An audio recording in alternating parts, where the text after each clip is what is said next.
Bonsoir. Bonsoir aux auditoristes, comme on dirait sur France Inter. Pardon, j'arrête. Ce soir, nous retrouvons 47 degrés nord. Tout à fait. Petit moment de suspense. Qu'est-ce que ce projet ? Mais qu'est-ce que c'est, effectivement ? Il y a un petit côté mystérieux derrière ce nom. Ça semble un peu, ça fait un peu voile. Mais ah oui ? Ouais. Ah, on pensait plutôt aventure, oui, un petit peu, etc. Et c'était le but, effectivement, du nom, puisqu'on a implanté une plantation de thé à Boye, au sud de Nantes. Ok. Et on a choisi un nom qui soit pas trop descriptif, parce qu'on veut que ce soit un endroit aussi qui se visite, qui se vit, et pas simplement où on produit du thé. Et on a passé une petite étape, c'était de peut-être te présenter. Moi, c'est Sandra, mais je pense qu'ils me connaissent maintenant, mais toi ? Du coup, moi, c'est Antoine de 47 degrés nord. Ouais. Donc, je vis à Nantes depuis pas mal de temps. Ouais. Je suis salarié à côté. Je travaille dans l'associatif. Et ça fait quelques années qu'on a développé et monté ce projet avec un collègue en parallèle. Et le but, c'est à terme de pouvoir en vivre. D'accord. Du coup, salarié dans, si tu souhaites en parler. Oui, à l'ADAPEI 44, du coup. Okay. Donc, dans le milieu du handicap. Ok. Et ce projet, donc, du thé en Loire-Atlantique, du coup, on peut peut-être trouver ça surprenant. Est-ce que c'est lié au changement climatique ou rien à voir ? Est-ce qu'on aurait pu en cultiver bien avant ? Alors, c'est une question un peu complexe. Ouais. Le thé, il faut savoir en fait qu'un théier, c'est un camélia. Mmh. Donc, le camélia, on en trouve assez facilement en Bretagne. On a un sol qui s'y prête, même en Loire-Atlantique. Rappelle-moi, c'est quoi le sol qui s'y prête ? Alors, c'est un sol plutôt acide, donc plutôt rocheux en dessous, etc. Et puis, dans les conditions climatiques, on va dire plutôt pas mal d'humidité ambiante. Donc, le réchauffement va y jouer parce qu'on a de plus en plus des températures qui sont au-delà de la température de pousse des théiers. Mais en même temps, il y a déjà des camélias sinensis, donc des théiers, qui poussent déjà dans des jardins de thé depuis dizaines d'années, quinzaine d'années. Il y a déjà des personnes qui ont expérimenté ça. Ouais, moi, intuitivement, je m'étais dit que non, que c'était pas lié au changement climatique, mais je voulais un petit peu t'interroger parce que c'était vraiment qu'intuitif. Quoi. Mais, Non, oui, tout à fait. Et donc, on trouve naturellement le camélia japonica, qui est le camélia ornemental. Donc là, c'est le camélia sinensis chinois, en fait. Donc, c'est à peu près de la même famille, mais différentes variétés, on va dire. Donne-moi un petit peu la chronologie. Donc, depuis aujourd'hui, on est en avril 2024. Le projet, il a démarré quand ? C'était quoi les premières étapes ? Alors, on va dire que la première idée, c'était autour de 2016. Donc, effectivement, je réfléchissais à des projets qu'on pourrait monter, etc., avec un ami. Et en parallèle, j'ai eu un parcours qui m'a permis de voyager, notamment en Inde. J'ai pu voyager au Sri Lanka, etc. Donc, j'ai visité des plantations de thé ces dernières années. Et un jour, devant une tasse de thé, je me suis juste posé la question, mais est-ce qu'on peut faire pousser du thé en France ? Donc, tout est né de là. Après, on a fait nos recherches. On a vu que c'était possible, qu'il y avait déjà des premiers producteurs. Et puis, petit à petit, on est passé de l'idée vraiment à la concrétisation du projet, où on a structuré ça avec un architecte paysager, etc. On a commencé à faire des expérimentations à différents endroits de Nantes. Et petit à petit, on est arrivé aujourd'hui où on a passé un bac pro horticole en alternance, enfin à distance, où aujourd'hui on a un terrain et on a déjà planté 4000 théiers en octobre dernier. Excellent. Et du coup, quand tu dis vous avez fait des expérimentations partout dans Nantes parce que vous cherchiez a priori un milieu un peu humide, j'imagine Alors déjà, on voulait voir si ce qu'on lisait pouvait s'appliquer, tout simplement. Donc on a cherché des endroits où il y avait un sol acide. Donc il n'y en a pas partout non plus, effectivement.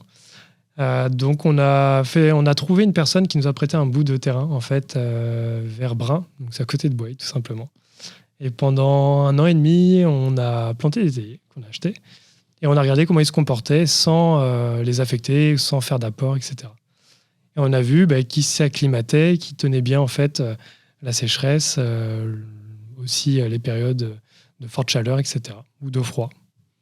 Et quand tu dis sans faire d'amendement, c'est-à-dire donc pas pas enrichir le sol, mais aussi pas de créer de travaux hydriques particuliers, c'est-à-dire ou même de systèmes, c'est-à-dire les mettre au milieu, je sais pas, d'une forêt ou en tout cas les protéger. Non, c'est comme ça au milieu d'un champ, bam, on plante les essences qu'on a et puis on voit ce qui se passe.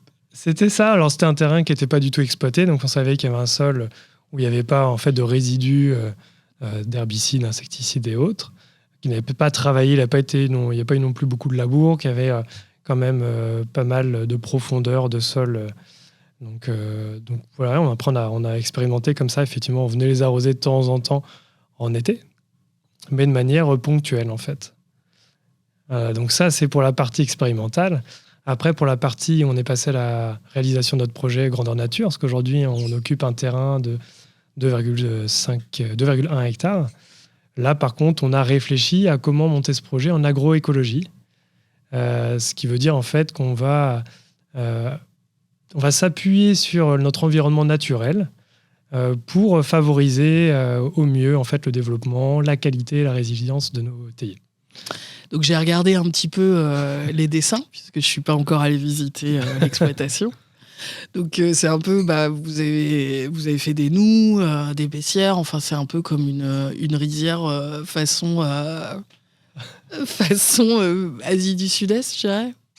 Alors, pas vraiment. Ce qu'on peut voir alors sur les dessins, c'est sur le schéma. Oui, c'est plus ce dessin. En fait, on s'est inspiré effectivement, on va dire, d'une plantation qui existerait en Asie ou autre. Mais par contre, on n'a pas fait de terrasse, on n'a pas fait vraiment d'escalier.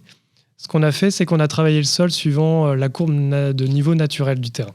Donc, on est venu faire quelques opérations très ponctuelles, en fait, sans retourner le sol, mais pour permettre notamment à l'eau de pouvoir s'infiltrer le plus naturellement possible, aux futures racines des théiers aussi, de venir facilement trouver la brèche en fait, pour pousser plus facilement. Donc en fait, le dessin qu'on voit, c'est le dessin naturel une fois qu'on a suivi nos courbes de niveau. C'est ce qui donne un petit peu ce schéma en fait. Ouais.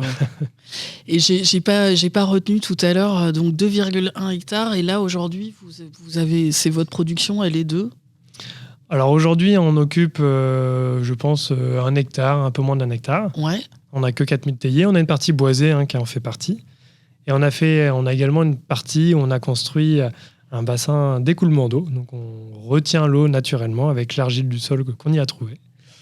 Et on a connecté le fossé également qui est vite débordé en plein hiver. Donc on souhaite le connecter, ce qu'on n'a pas eu besoin de faire là, parce que le bassin est déjà plein avec tout ce qui est tombé. Donc on a fait quelques petits aménagements en fait, mais le but c'était pas de dénaturer. On est venu au contraire replanter, repeupler. Ouais, j'allais y venir. Du coup, vous avez boisé, vous avez planté autre chose que du thé, quoi. Tout à fait. Donc on a travaillé avec d'autres partenaires comme la Chambre d'agriculture et Reforestation pour pouvoir venir planter 80-90 arbres et 260 arbustes selon un design qui nous arrangeait pour des raisons aussi culturelles. Mais le choix des espèces nous a été imposé parce qu'il faut que ça soit local, etc., ce qui est normal.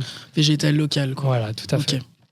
Tu peux nous rappeler pour les auditoristes qui ne connaissent pas végétal local, grosso modo. Nous, on est situé à... Ouais, je sais pas du coup. C'est Sud-Loire. Oui, on est au sud de Loire, effectivement. On est en fait un peu coincé entre la Loire et Saint-Philbert de Grandlieu, lac de Saint-Philbert. Donc on a quand même pas mal d'humidité ambiante. Ouais. On a un sol donc, qui est naturellement acide et on a une parcelle qui est inscrite au milieu du parc de la Mévelière, qui est un très beau parc, plus de 30 hectares, qui est géré par la mairie de Bouaye et qui nous a mis à disposition 2,1 hectares du coup. Mais du coup, moi je m'interrogeais sur les espèces que vous avez sélectionnées. Il y a un peu de tout. On va voir du orme, du noisetier, on va voir du chêne, du poirier, du pinier. On a une dizaine d'arbustes et d'arbres différents en fait en essence. Quoi. Ok. Le cormier. Du cormier. Ouais, okay. Notamment aussi. Et du coup, vous produisez, vous avez développé un verger à côté ou juste que du thé? Alors on n'a pas énormément d'arbres fruitiers parce qu'il fallait respecter un certain nombre de types d'essences. Ok. Mais on n'est pas fermé. Au contraire, on est toujours un peu dans cette projection de se dire il y a le thé, qu'est-ce qu'on va pouvoir y associer? Que ce soit des plantes qui poussent naturellement, qui permettent de faire peut-être des infusions, des tisanes, etc. Ouais, plantes médicinales. Plantes médicinales, effectivement. Donc pour l'instant, on est quand même assez orienté encore sur la partie thé, mais on est déjà un petit peu sur cette projection de se dire comment on va pouvoir aussi concevoir notre jardin de thé pour y associer d'autres espèces qui pourront venir apporter une touche gustative ou autre en fait sur les produits qu'on souhaiterait commercialiser. Dans le thé, donc il y a le thé vert, le thé noir et tout ça, et donc vous, c'est plutôt une sorte de thé ou c'est toutes les sortes de thé? Et c'est des plantes différentes. Moi, j'y connais rien. Oui, non, bien sûr. Je vais être clair avec vous. Hein. Nous non plus, on n'y connaissait rien avant de s'y intéresser. Oui. Mais ce qui est intéressant avec le thé, c'est que c'est un produit où il y a beaucoup de choses à savoir, à connaître, soit au niveau des cultures, des coutumes, des anecdotes. C'est très, très riche. Et donc, il faut savoir qu'il y a à peu près 6 grandes couleurs de thé. C'est un peu ce qui est catégorisé. Le thé blanc, le thé noir, le thé soufflé. Non. Non. On a le thé sombre, le thé vert bleu, on a le thé rouge, le thé jaune. Okay. On a le thé vert qu'on n'a pas nommé. Et en fait, on peut produire ces thés à partir du même arbuste, donc le Camellia sinensis, le théier. C'est juste qu'on va dire qu'il y a des cultivars, donc des variétés de théier, qui vont plus se prêter à certains types de thé qu'à d'autres. Et ce qui va faire en sorte qu'on produit un thé vert, un thé noir ou donner la couleur, thé blanc, c'est la transformation qu'on y apporte. D'accord. Voilà, c'est les processus de transformation, de fabrication qui vont donner un thé différent. Mais c'est-à-dire, donc, c'est pas juste le temps de séchage, on va le mélanger avec d'autres choses? Non, il n'y a pas de mélange, c'est que du thé nature à chaque fois. Mais il y a des étapes, par exemple, le thé noir va être oxydé. Donc, on va venir monter en température sous une certaine humidité, hygrométrie, en fait, pour obtenir certains types d'arômes, en fait. On va avoir le thé puer, ce qu'on appelle le thé sombre, c'est un thé qui va être fermenté, donc qui va être humidifié avec un peu de chaleur pendant plusieurs mois, en fait. Donc, c'est vraiment le processus de fabrication qui permet de donner un type de thé. Et vous, du coup, vous produisez tous les types de thé? Alors pour l'instant, on a planté nos théiers. On a prévu de commencer par du thé vert et du thé noir, qui sont les thés, effectivement, qui sont le plus faciles à maîtriser aussi en termes de protocole, etc. Et donc on va commencer avec ça. Puis petit à petit, en fait, justement, ça va être un peu aussi de s'amuser, l'intérêt. On va s'amuser, on va cuisiner, entre guillemets, pour trouver la meilleure recette ou les recettes qui nous plaisent, pour venir mettre en avant un certain type de goût, en fait, d'arôme, etc., de saveur. Ouais, moi je suis fan de thé vert et du coup j'en bois depuis vraiment très très longtemps et j'adore, même un sencha tout court, ça me plaît. Mais ouais, il y a plein de littérature, de films dédiés à l'univers du thé et surtout du thé vert et le thé de cérémonie, le thé blanc. Tout à fait. Il y a une partie très culturelle en Asie notamment, avec la cérémonie du thé, etc. Donc bientôt il y aura des cérémonies du thé. Alors, si vraiment vous voulez les faire, de ce que j'ai compris, c'est plusieurs années d'études pour pouvoir la faire selon les normes. Donc pour l'instant, on va se concentrer, nous, sur notre petite production. On reste une petite goutte d'eau dans l'univers du thé, on ne va pas se mentir. Mais le but, c'est de pouvoir montrer qu'on peut produire ce produit localement, d'en faire un produit de qualité. On sera en bio, on ne l'a pas forcément dit, mais oui, projet agroécologique. Ça semblait aller de pair. Voilà. Effectivement, et puis voilà, on va se concentrer déjà un petit peu nous, sur ces produits. Et où on peut vous trouver où? Alors, vous pouvez nous suivre sur notre site internet. Mais du coup, acheter vos produits aussi que en ligne pour l'instant? Alors, nos produits ne sont pas encore commerciaux. On va commencer légèrement l'année prochaine. En fait, ce qu'il faut rajouter, c'est qu'un théier, c'est un peu comme si on voulait faire d'une vigne en partant de graines. Ça prend un peu de temps. Donc nos théiers ont quelques années, mais il faut encore attendre un petit peu qu'ils grandissent un petit peu pour prélever plus de feuilles sans les mettre en danger, en fait, tout simplement. D'accord. Okay. Donc on va produire nos premiers thés l'année prochaine, et après il y aura une montée en puissance jusqu'en 2027, à peu près. Okay. Et on pourra acheter via notre site internet, et puis on lance semaine prochaine une campagne de financement participatif. Ok. Auquel on peut déjà accéder à ces produits en réservation. D'accord, on mettra tout sur le site. Mais en tout cas, ouais, bravo, parce qu'effectivement, je trouve que ça donne envie de... Enfin, ça montre qu'un territoire, même un territoire comme la France, on va dire en sens large, et puis alors après la Loire-Atlantique, peut produire du thé. Donc on peut devenir résilient un peu sur pas mal de choses en fait. Il y a d'autres cultivateurs, hein. Il y en a en Bretagne, Normandie, à Tréfieux aussi. Alors on se connaît tous et on travaille ensemble, on est forcément... Coopération oblige. Coopération, on a fait notre stage, comme je disais, de bac pro au même endroit. Ok. Mais on a appris beaucoup de choses et c'est vraiment intéressant parce qu'on a affaire à des gens qui font ça par passion déjà avant tout. Donc c'est collaboratif, il y a une bonne entente. Et puis il y a encore plein de choses à découvrir. Il faut quand même adapter le thé en fait à nos régions. On va découvrir est-ce qu'il y a des maladies qui sont propres à nos régions, est-ce qu'ils vont être sensibles à certains insectes ou parasites qu'ils ne connaissent pas en Asie, etc. Donc il y a quand même toute une découverte qui vient avec ça et c'est rafraîchissant en fait du coup. C'est un mauvais jeu de mots. C'est un mauvais jeu de mots. Ok. Alors on n'a pas encore la recette du thé glacé, il faut attendre un petit peu. Et du coup, moi traditionnellement, si on peut dire ça, je vous laisse le mot de la fin, un petit mot sur ce que vous souhaitez pour le présent, l'avenir. Vous pouvez nous retrouver pour suivre nos aventures sur www.47-nord.fr. Ok. Et nos prochaines aventures, donc on a un financement participatif qui arrive semaine prochaine et qui va permettre de continuer notre projet, le financement des prochaines graines. On a 6000 graines encore. Okay. Et des machines de transformation, justement pour pouvoir finaliser notre production en fait pour l'année qui arrive. Ok.